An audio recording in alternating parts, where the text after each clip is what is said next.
You see that damage right there? No meter, no supers, and certainly no crushing blows, because today we're playing Injustice, and our boy Shazam had quite possibly the easiest damage in any NetherRealm game I play. Now I'm not saying it's the most damage possible, I'm just saying the damage is very easy and still very high. So without any further ado, let's talk about it, because I really hope this character makes it to an Injustice 3. So in this game, Shazam was a grappler, and he had a really good command grab. Just look at the range on this thing, start of the round, and it extends combos too, so very powerful stuff. And normally to land this thing, your opponent has to be airborne, which is pretty typical for most NetherRealm games. However, for whatever reason, during this move right here, when they're struck by lightning, you can also throw them as well, and that's still a combo despite the opponent not being airborne. To this day, it doesn't make much sense to me, but I'll take it, it's just more damage. And since you haven't launched the opponent, it's actually easier to get a follow-up, so check this out.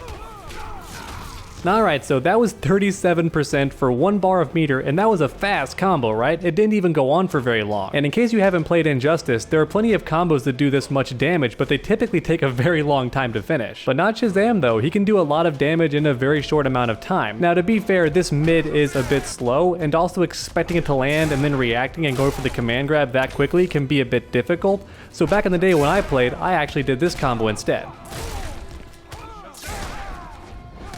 And as you can see, it's a bit less damage, but still 34%. And what I find funny is that combo is actually tougher to do at the end, and it's a longer combo too, but it still does less damage at only 34%. And once again, it's important to keep in mind that only cost me 1 bar, and in this game you have 4. So if you only played MK11, just imagine them doubling how much meter you have for offense. So for example, if I was playing Shazam and wanted to spend more bar, I could do something like this. So right there I blew 3 bars and almost got 50% damage. It was a flashy and long combo, but it's not a good way to actually spend meter in this game. Because for whatever reason, NetherRealm gave us the option to just cancel into a wall bounce or a ground bounce. And it costs 2 meters to do this, but even so, I think the damage might be a bit much. 43% for just 2 bars, so only 4% less than that earlier combo that cost 3 bars. And to make things even scarier, that wall bounce can combo after his fastest punish, so right here, his 1-1, you can do that into the wall bounce and still get some really good damage. So if you do anything even remotely punishable, I just get to have 41% with this character. Once again, very easy damage. And I bet you think that's already a lot of damage, but here's the scariest thing about Shazam, his trait. So this did a bunch of things. By default, the opponent takes block damage with every single punch that I throw. So check this out. Look at all that damage. That was a single string. That was a jump in into a single string. And then if I corner the opponent, just look at how relentless this can be. So I'm gonna pop my trait, jump in, do this, maybe this, and spin the bar, and if they don't press any buttons there, check it out. They've taken about 20% damage just for blocking. How crazy is that? But it's not just the block damage that made this trait scary. No, it also increased the damage on every single punch that you land. Look at that. That's a single string, 21%. So if you don't have meter, you can just do this, and you're still getting almost 30% for a single punish. And the interesting thing about Shazam is that a lot of his strings are actually kicks, which means whenever you pop trait, you have to actually change your combos to get the most damage. So for example, a simple bread and butter with Shazam with his trait would look like this. And look at that, we're getting 48% for 1 bar. If I wanted to spend 2, we're easily getting 50% for a single combo. Hopefully you're starting to understand why I think this character has some of the easiest damage in any NetherRealm game. However, we're still not done, because once again, we can spend 2 bars. And look at that, now we are getting over 50%, 53% in fact. And yes, it did cost 2 bars and the trait, but just look at how fast that combo was. It started and ended super quick, and even so, my opponent's already half dead. Look at that life bar. And you might be thinking, well, I'll just block, he can't punch me then, but don't forget about the command grab. And once again, oh, look at that, 44%. If you wanted to spend 2 bars, you're getting around 48. So as you can see, blocking isn't always going to avoid the damage that Shazam gets with this trait. And I actually forgot to mention that Shazam can tick throw into this. So this string right there, yeah, it just cancels right into his command grab. And keep in mind, this is a very fast mid, and it's a neutral button. It's just standing 2, and the opponent has to block this, and you can just cancel into his command grab, and it's guaranteed unless they jump. So put simply, this command grab is very sneaky and leads to a lot of damage even without the trait. But we're still not done, because we have to go to the corner to show you how ridiculous, how absolutely absurd this trait can be. So let's say you're in the corner, I pop trait, and I just want to do the same string over and over again. Look up there in the top left corner, check out that damage, over 50%, didn't cost me any meter whatsoever, no crushing blows, none of that. We're talking straight up flat damage for doing the same string over and over again in the corner. And keep in mind, combo breaker does not exist in this game until your first life bar is gone. And even then, you can only use the combo breaker once per match, so if I land this after you've already done the wager, I can just delete half your health bar. And you can actually get even more damage if you start off with a jumping 3.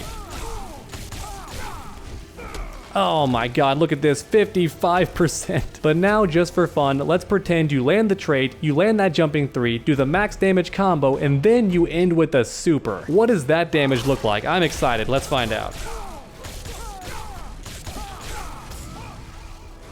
Oh my god, let's see, it's gonna hurt so bad. And we're not playing Mortal Kombat, so I don't think I need to censor anything. Let's go, let's watch the super for once on this channel.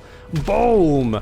And check this out, 61%. Now, is it worth it? Not really unless it kills the opponent, because without the super, you're still getting 51%. But even so, let's pretend the opponent's already taken 40% damage, and then you begin this combo. In that situation, then yes, it would be worth it because you get the match. But outside of that one scenario, I wouldn't recommend spending the super here. And you didn't actually have to end the combo there. If you wanted to spend the meter, you could, and get a tiny bit more damage. I don't think it's worth it, but you can definitely do it. So you get around 58%, almost 60, so that's a much better option than going for the super. And I think if you're fast enough, you could do it down 2 and cancel it into his command grab, but I'm pretty bad at that when it comes to ending combos. But since I love you all so much, I'm gonna try for it anyway. Wish me luck.